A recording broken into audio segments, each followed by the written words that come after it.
If you're in the market for investment-worthy bags, watches, and fine jewelry, Rebag is the answer. Rebag is a luxury resale marketplace where each piece is carefully vetted and verified by experts to ensure quality and authenticity. If you're in the market, use Rebag to buy and sell finds from the world's top brands, including Hermes, Chanel, and Cartier. Head to Rebag.com to get 10% off your first purchase with code REBAG10. Shop today at Rebag.com. That's REBAG.com and use promo code REBAG10 for 10% off your first purchase. The NFL regular season is wrapping up, but there's still time to get in on the action with FanDuel, America's #1 sportsbook. Right now, new customers get $150 in bonus bets guaranteed when you place a $5 bet. That's $150 in bonus bets, win or lose. The app is so easy to use, and there are so many different ways to bet, like live same-game parlays. Find bets in the new Explore tab. Make a parlay in the Parlay Hub, the best way to find popular parlays, and more. So visit FanDuel.com/247 and make your first bet a layup. FanDuel, official partner of the NFL. Must be 21 plus and present in Arizona, Colorado, Connecticut, Iowa, Illinois, Indiana, Kansas, Kentucky, Louisiana, permitted parishes only, Massachusetts, Maryland, Michigan, New Jersey, New York, Ohio, Pennsylvania, Tennessee, Virginia, West Virginia, or Wyoming. FanDuel is offering online sports wagering in Kansas under an agreement with Kansas Star Casino, LLC. First online real money wager only. $10 first deposit required. Bonus issued as non-withdrawable bonus bets that expire 7 days after receipt. Restrictions apply. See terms at sportsbook.fanduel.com. Gambling problem? Call 1-800-GAMBLER or visit fanduel.com/RG in Colorado, Iowa, Michigan, New Jersey, Ohio, Pennsylvania, Illinois, Kentucky, Tennessee, and Virginia. Call 1-800-NEXT-STEP or text NEXT-STEP to 53342 in Arizona, 1-888-789-7777, or visit ccpg.org/chat in Connecticut, 1-800-9-WITH-IT in Indiana, 1-800-522-4700, or visit ksgamblinghelp.com in Kansas, 1-877-770-STOP in Louisiana. Visit mdgamblinghelp.org in Maryland. Visit 1-800-GAMBLER.net in West Virginia, or call 1-800-522-4700 in Wyoming. Hope is here. Visit gamblinghelplinema.org or call 800-327-5050 for 24/7 support in Massachusetts, or call 1-877-8-HOPE-NY or text HOPE-NY in New York, or visit oasas.ny.gov/gambling. Standard text messaging rates apply. Sports betting is void in Georgia, Hawaii, Utah, and other states where prohibited.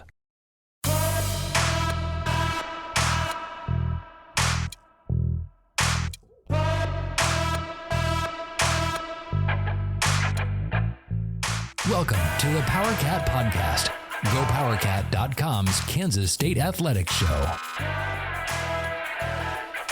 Now, here's your host, GoPowerCat publisher, Tim Fitzgerald. Welcome in here to the Friday Shoot-Around. I am Ryan Gilbert. He is Clint Stewart. Kansas State coming off of a nice, impressive road victory at LSU. We'll be diving into that and looking ahead at Kansas State's game against Nebraska on Sunday. Here on the Shoot-Around, like I said, former Wildcat Clint Stewart breaking down really a good win for Kansas State, given everything that has kind of transpired off the court with Naquan Tomlin. Certainly there was some reasons to be concerned with this team's focus heading into that game, but K-State was locked in and really executed a solid game plan from the staff. So we'll break that down here, but first, we're sponsored by Booth Creek Wagyu. Remember to elevate your tailgate this season with our friends from Booth Creek Wagyu. Their ranch is located just north of Manhattan and proudly raises authentic Wagyu beef from farm to table. Visit their retail locations in Manhattan and Overland Park, or online at boothcreekwagyu.com. Also, if you're watching on YouTube, be sure you're subscribing, liking, commenting, all that stuff. And Go PowerCat has a 60% off sale right now. Be sure you're taking advantage of that. It's a great time to be a K-State fan despite everything going on. There's never been a better time to be subscribing at Go PowerCat. But Clint, I guess me and you were texting on Saturday after that game against LSU that, you know, this was one of the best, maybe the best wins for the season for Kansas State. I know you can look at that Providence game and maybe from start to finish, the consistency of that win was great. But in terms of the focus, like I said, this was just so great to see K-State be victorious over LSU on Saturday. Yeah, it definitely was. And I got to start by saying, you mentioned the 60% off for Go Power Cat. So 60%. That might have been my free throw percentage, which isn't good, but for discount, that's a really good percentage off. So David Gasson on Saturday was a little bit lower than that. I think he was 1 for 6, 0 for 6. Yeah, he struggled. He struggled a little bit. I think 0 for 6. So, but yeah, it was a good win. It was a good win for the team. I think anytime you go on the road, and it's really our first true road road win, and so going on the road against another Power 5 conference team. And able to do what we did, also just considering kind of some of the circumstances that were surrounding Naquan, right before that game, and for the guys to really just band together, travel down there and make sure they were locked in and focused on figuring out a way to go win. You really have to give your hats off to Coach Tang and the coaching staff for just making sure the guys were ready to play. And they came out straight from the jump and from the tip, ready to play.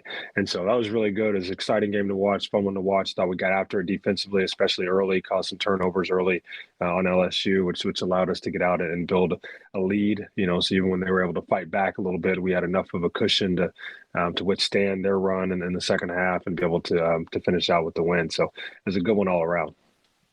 Arthur Kaluma, Big 12 Player of the Week. Since Jerome Tang challenged him to buy in, he just continues to be just a tremendous player for Kansas State. He really has. I think he also won a National Player of the Week award as well this week. And, he's everything that, I'm sure Tang saw in him and why he wanted him to be a Wildcat. And it's good to see him stepping up and making plays, obviously scoring the basketball, but rebounding as well. And, even playing some good defense. And so he's doing things that, we're going to need him to do to be able to win games in the Big 12. And hopefully he can continue the hot streak that he's on, because he's playing, it might be the best basketball of his career. And so it's good to see it, and hopefully he continues to elevate. Cam Carter was going back to his home state of Louisiana, and he was cooking. He was just putting the ball through the net, and all the hype. We continue to say this, all the hype about Cam Carter coming into the year, it was all real. He's lived up to it, and he's really become a superstar on this team. And without Naquan Tomlin, this team's figuring out how to win without him. This was not something that happened suddenly. And so they're winning without him. They're having playmakers step up without one of their top scorers coming into the year. Yeah, I think we all need to get some shirts maybe that say let Cam cook, right? Right. And with a picture of Cam Carter on it, cooking. Yeah. And so let Cam cook, and he's cooking, which is good. When he's making shots, I think it's obviously just boosts our offense. We have to be able to shoot the basketball from outside. I think some of the games that we struggled from the outside, paired with some turnovers. And so when he's making shots and you have Arthur playing the way that he is, obviously we know what Tyler Perry can do, especially down the stretch in big games. And so it's a good combination. The best thing about it is, we have multiple guys that can step up and that can lead us in scoring on any given night. And so I think that's going to really help us as we move into the Big 12 season and down the line of, makes it hard to scout us, when you say, okay, we got to stop Arthur. And then, now Perry and Cam Carter step up, or, okay, we got to stop Cam because he's been making shots. Now Arthur's back, rolling. And I'll tell you, if we get all three rolling at the same time, man, we can really make some damage in the Big 12. No Naquan Tomlin, and then Jerrell Colbert's probably underperformed this season. Taj Manning hasn't been involved as of late. So I think we got to touch on Will McNair and the impact that he is having. And this was a late addition for this staff to bring him in. Man, Clint, where would this team be without him? And, the presence that he has in the paint, on the boards, all that stuff. If K-State doesn't have him at the center spot, I don't know where this team would be. Yeah, and it's amazing because he's the one guy that Tang basically sat a game because he said internal disciplinary reasons, and we can all speculate what that is, but making sure that he got him focused, and hey, this is serious, and he's a big piece of our team and a big part of our team, and we need him doing the things that he can do, whether that's in practice, on and off the court, in the games, outside of the games. So it's good to see him stepping up and playing big in the middle for us, kind of being a guy that really is kind of just a blue collar guy. Let's go rebound, get some junk points for us, be strong in the paint. When you really think about the strength of our team, obviously is our guard play, and especially if you count Arthur as a guard, but you got to have big guys that are willing to do some dirty work. Otherwise, it becomes really tough to win. And so it's good to see him stepping up. And if we didn't have him, I think we would definitely fill the void, or fill that void in the middle, not having someone that's physical and has a physical presence like he does. So he's doing a fantastic job. I wouldn't be surprised if McNair just didn't hold the door open for Tang, and he's like, all right, you're suspended for a game. But that's the type of coach that Coach Tang is, man. He's going to hold you to a high standard, and you have to applaud him for who he is, both on and off the court. McNair and Tang, all around. Just everything's the culture that Tang has created here. And I know that the stuff with Naquan Tomlin's gotten, fans in a frenzy and all that. But again, I can't stress this enough how, I don't know, satisfying is probably not the right word, but you can take a breath and just sit back and relax, because this team is still locked in on the task at hand of reaching the Final Four this season. Yeah, and it's good to see that, with so many new guys and, stepping into new roles and a team trying to gel together, and we're sitting now at 8-2 and playing some really good basketball and getting some tough wins. We talked about in our last segment last week around the 3 overtime games in a row, and should we have went to overtime or not? I mean, it's tough to win, and our guys are figuring out how to win, and I think that's going to bode us well down the stretch. And so at this point in stage, you want to rack up as many wins as you can, so then we head into the Big 12, we're feeling good about ourselves, and we kind of know where we're at and what we can do, and guys are starting to fall into specific roles on the team, and I think whenever you have that, you have guys that are locked into what their role is and they're not unsure of what their role is, then the team really can excel, because everyone knows exactly what Tang wants for them, exactly what they're supposed to be doing to help the team win. They know where they're going to get their shots, when they're going to get their shots. They know how hard they have to play. Like, I'm a rebound guy, I'm a physical guy like Will McNair. Okay, this is what I need to do for us to win. And now they're seeing the success of that. It's just going to help us as we get into the Big 12. So they're locked in and focused, like I said, and hopefully we can continue to get some wins. And man, once you get down the line, anything can happen. Arthur Kaluma, Cam Carter, like those two guys specifically are just playing at such a high level. And so Tang has kind of talked about you don't want to peak too early in a season, and that's 100% true. You want to peak in Big 12 play and into March Madness. And so I guess as a former coach, current coach, I should say. You don't want to, you want to be playing your best ball at the end of the year. So with Kaluma and Carter, and Tyler Perry as of, in his late game heroics, how do you pace yourself for a, 4 or 5 month long season when we're still in the middle of December? Yeah. And it's a grind, and I think that the biggest thing is you have to make sure and pray and hope that we stay injury free. I mean, I think that's the biggest thing, because injuries can derail a season really quickly, especially, with your top guys. And so, hoping, guys are taking care of their bodies, especially during the downtime that they have, that they're making sure they're in with the trainer, they're getting the ice, they're getting the stim, they're keeping their body at peak performance at the best that they can.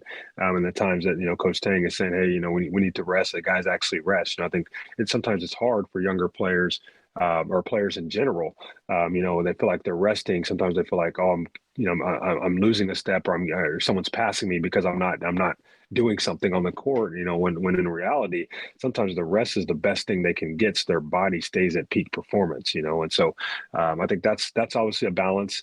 But at the same time, we think about pacing yourself. I mean, the game starts, it's dog eat dog, and let's go win, and as a player, you have the mindset of, there is no pacing. There's just going out and playing as hard as you can and trying to win the game.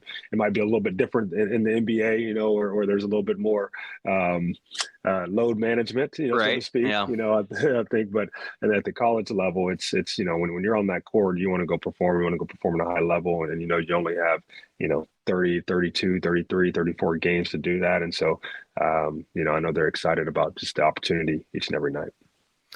Last season, K-State sort of went through the dog days of the Big 12 gauntlet, and Jerome Tang switched up a number of things, and one of those was practicing less. I think he noticed his guys were too tired too exhausted. And so they toned it down in practice, let them get their rest.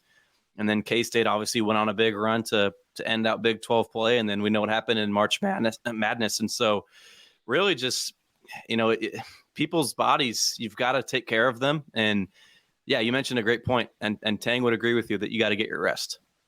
Yeah. And like I said, it becomes, a big priority, just because the game is very, it's a grind. It gets grueling. There's a lot of practices. You got to try to perform at a high level, and especially when you get into Big 12, you might play, you might play at KU one night and then turn around and have to go down to Baylor and play at Baylor and then turn around and come home and you're playing. It might be OU, who's obviously playing really well this year. And, and so you just got to make sure that your body stays fresh, because you're going to be exalting a lot of energy, and it becomes even more physical, I think, once you get into the Big 12 play. So that's going to be the number one thing you got to make sure you manage. And then, like I said, is hopefully that as you're managing that, it helps you stay injury free as well. So all the players can play at their best peak performance. Glenn, I think I'm still going through puberty with how many times my voice is cracked on the show tonight, but I hope y'all can bear with me. Tyler Perry, we've talked about him and his sort of growth, evolving as a player, playing up against better competition, coming from an offense that played in a really slow pace. And so how do you assess where Tyler Perry is at right now and finding that consistency that he's, wanting to get for a full 40 minutes? Yeah, I think he's still trying to figure out a few things, but I think he's in a good spot. I think he's still playing well. He's probably not shooting it, like he might want to, but I think that also means that, I think he's going to get even better, and so, he's still able to score the basketball. I think this last game he was 3 for 10, but hit 6 for 6 from the free throw line. He's making his free throws, which is really big. Had 14 points, and I'm sure by his standards probably didn't think he played his best game. But in all reality, he played a pretty good game, and you go 3 for 10, and he had some good looks, and you just got to, he's going to keep working on it and be ready for the next game, and he might show out and go 8 for 10, and so I think he's in a good spot. I think for him it's just staying in the grind, continue to try to run the team, try to run the offense the way Tang wants it run, and just continue to step up when his number's called, or obviously at the end of the game, we know the ball's going to be in his hands to make a decision, and just continue to stay confident in those situations, because he's proven that he can do it. And so, like I said, I think he's been good. I think he has some room that he's going to grow, and he's going to get even better, which I think, is really a good spot for K-State and us to be in. A couple of final thoughts from the LSU game. K-State was really dominant on the glass. Boy, it's not a good day for me. Dominant on the glass. Dominant on the glass. So I think LSU had like no offensive rebounds. Can you see how red my face is getting? This is embarrassing. I hope you're just listening on the audio version. I hope you're not watching on YouTube, because this is bad. But I think LSU had no offensive rebounds in the entire first half of that game. So we give Will McNair a lot of credit. And, we mentioned David Gasson's struggles from the free throw line, and, the other guys maybe aren't stepping in. But as a whole, this team is really, you look at the one game against LSU, dominating on the glass. Yeah, and we ended that game with 39 rebounds to their 26. When you out rebound another team by 13, typically you're going to have a good chance of winning the game. Whether that's one or two things. One, you're either getting offensive rebounds, or you're getting second chance opportunities. So you're getting more shots to score the basketball, or two, you're limiting them to one shot. And if you can play tough defense, and I think obviously Tang knows all about tough defense and preaches tough defense with our guys. And then you can limit teams to one shot, and then hopefully that shot is a low percentage contested shot. Then it gives you a high chance of winning the basketball game. So, I think that was a really good defensive effort, and then blocking out a rebounding effort by K-State and by us this last game. And hopefully we can continue doing that as we move forward. He is Clint Stewart. I am Ryan Gilbert. We'll be right back here after a quick break on the Friday Shoot Around. GoPowerCat.com's PowerCat podcast continues after this short break. Selling a little or a lot?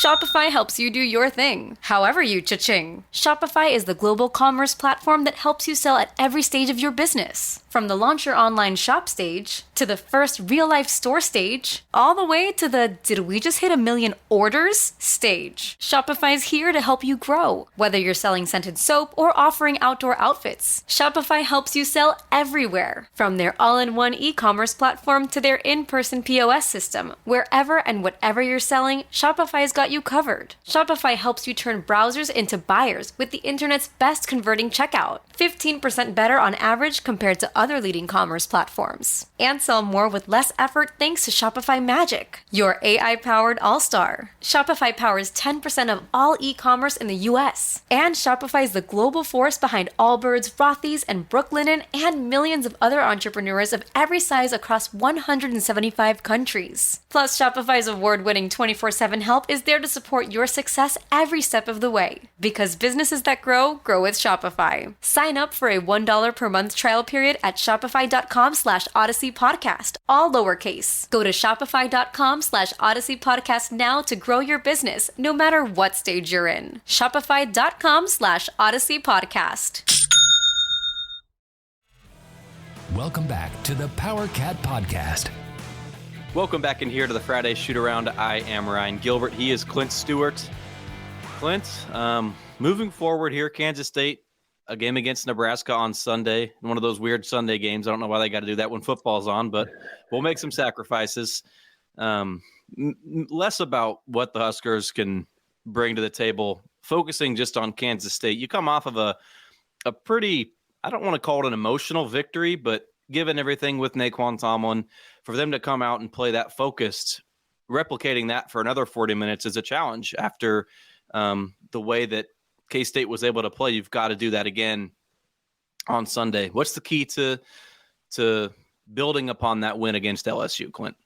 Yeah, I think as a coach, you're telling the players, you got to stick to the game plan, stick to the course. You can't get too high up, too low down, no matter winning or losing. You really got to stay even keel. You got to understand that there's preparation that goes into every single game. And once you win, you can celebrate that night and feel good about yourself. But then it's on to the next one. You got to have the same type of motivation, same type of mindset, heading into the next game. So I liken it to I remember my senior year in 2008.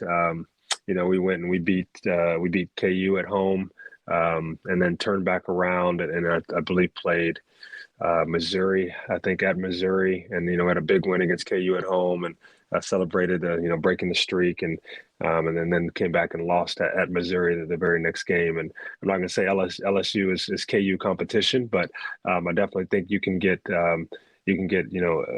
emotionally have an emotional high from a win like that on the road, especially just given the circumstances.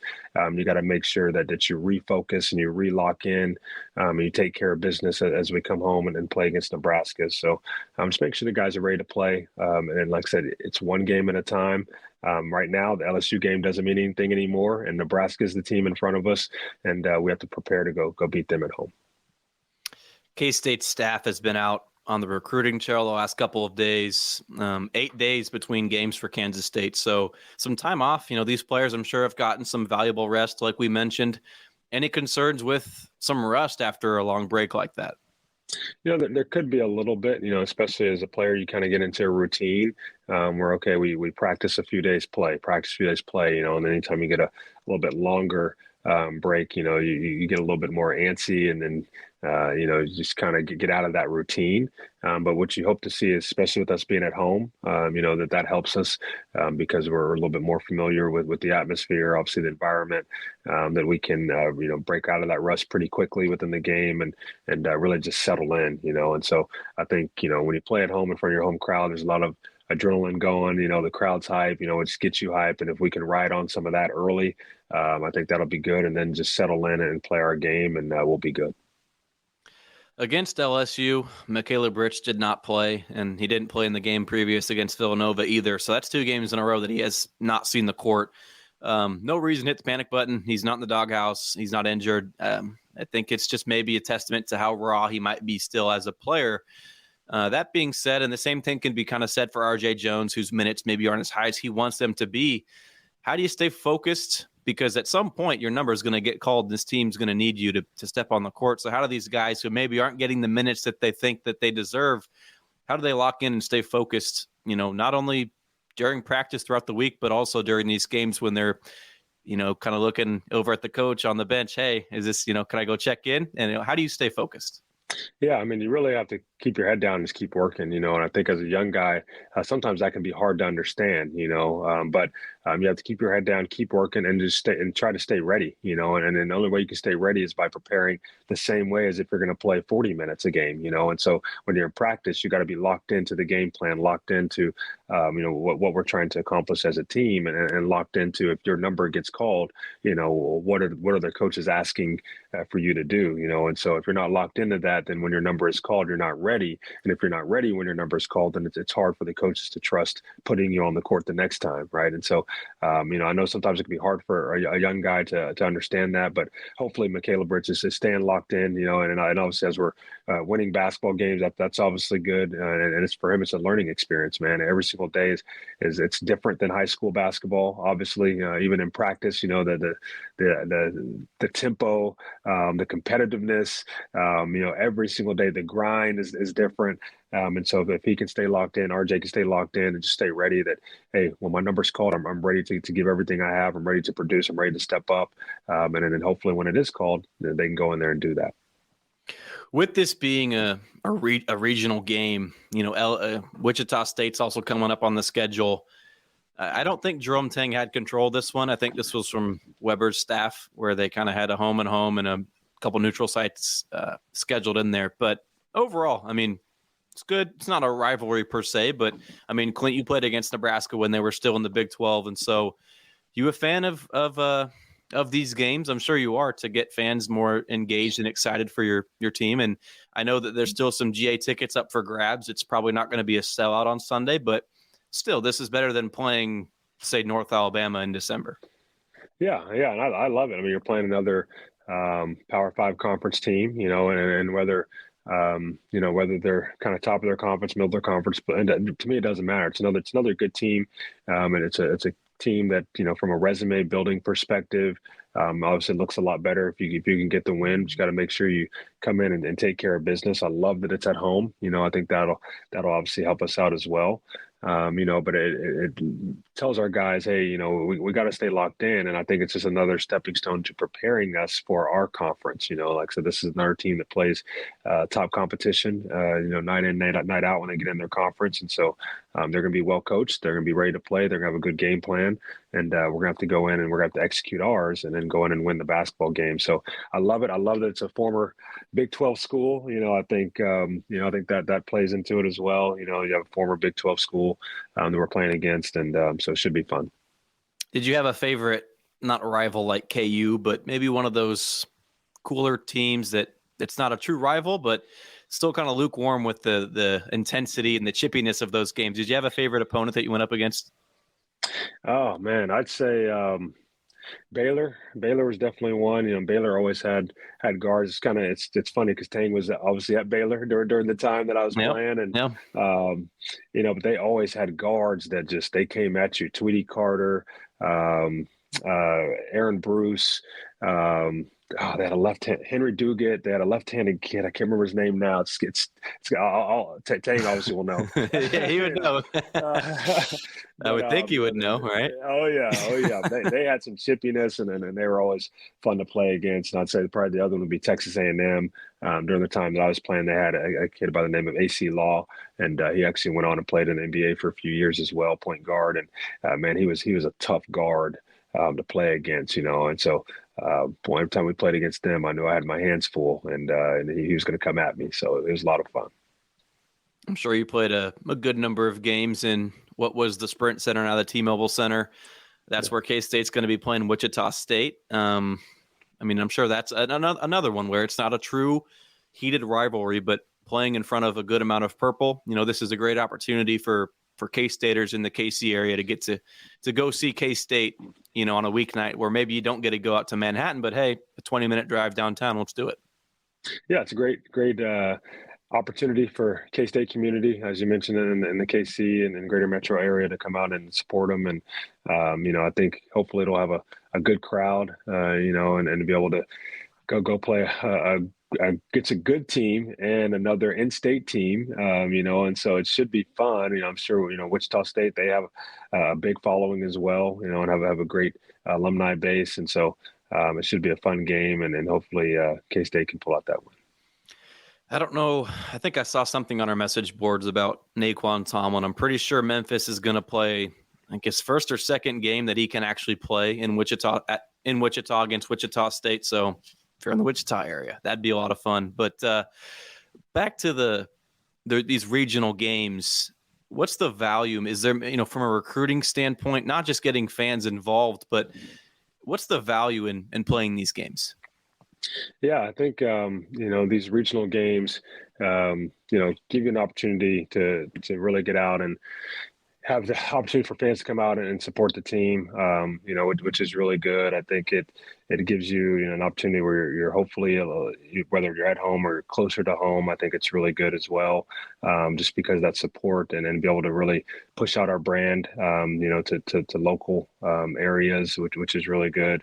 And then anytime you're playing these regional games against, good competition, I think it helps, fans just get more excited about K-State, about the K-State brand, about, obviously the basketball program and what Tang is doing.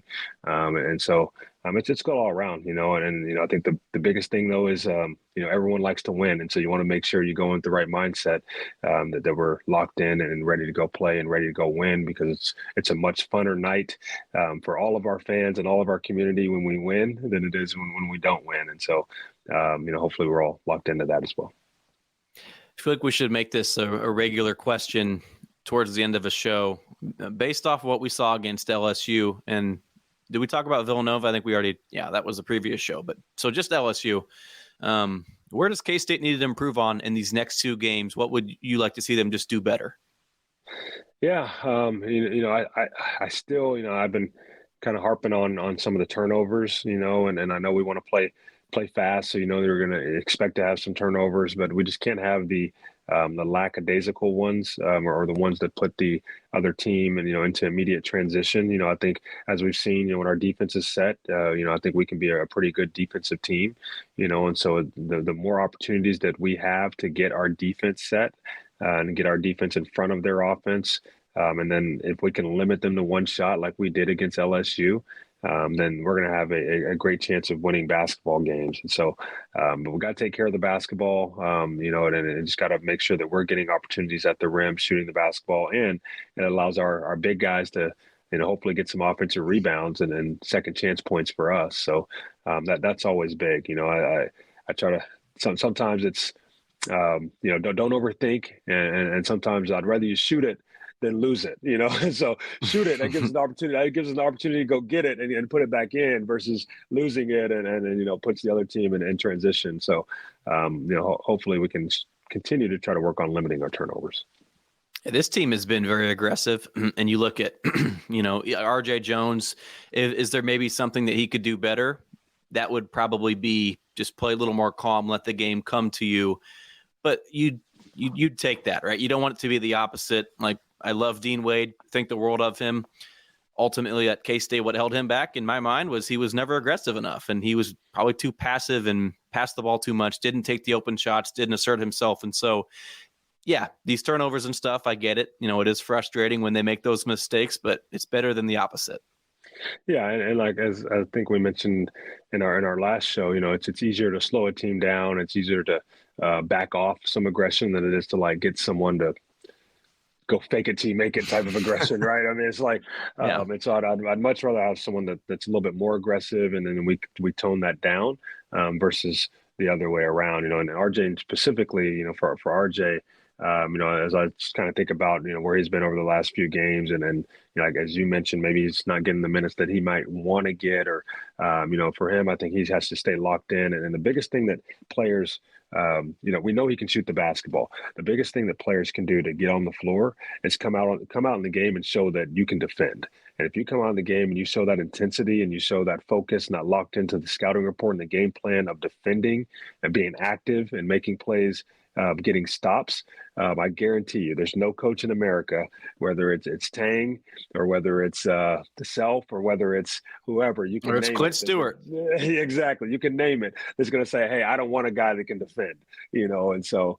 Hopefully RJ is a guy that he can lock in on that side of the ball, and that's somewhere where he can try to just continue to get better at it. And like I said, hopefully that'll bode him well down the stretch, and even allow him to get some more minutes on the court. Final thought here, Clint. The new 5-out offense. I know we've talked about this in previous shows. I think it's been a week or two since we've really addressed it. People got to remember there's a lot of moving parts here with new players and stuff, but also this team is learning a new offensive scheme, and so. How do you assess the way that, I guess not assess, but is the new offense, is the new 5-out system, is this team comfortable with it 100%? Or do you think that's just another thing that maybe is 99% there, but can still get, more comfortable in? Yeah, I think they're growing into it, and I think what we're seeing is the spacing is allowing Arthur specifically to drive the basketball and get to the rim. The spacing is allowing Cam to get some open shots.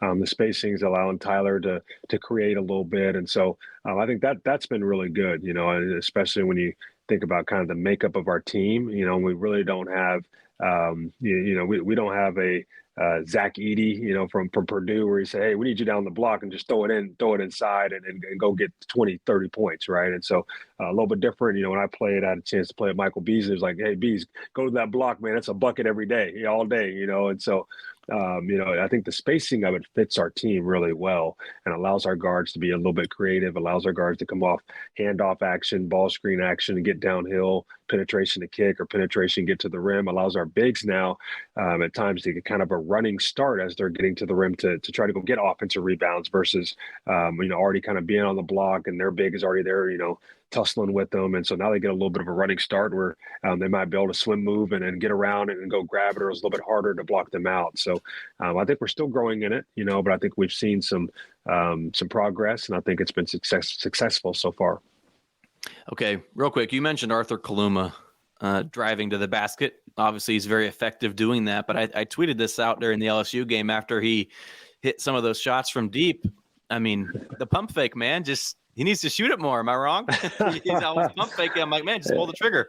I know. I think he has a little bit of Kobe Bryant in him and some of the pump fakes and shots. I think against Villanova, I think it was, he hit like a fadeaway. And I was just like, wow, that's a big time shot. And so I can't even do that against fifth graders right now, So, he gets going, man. And like I said, we need him to stay aggressive always, and trying to go downhill and create for himself.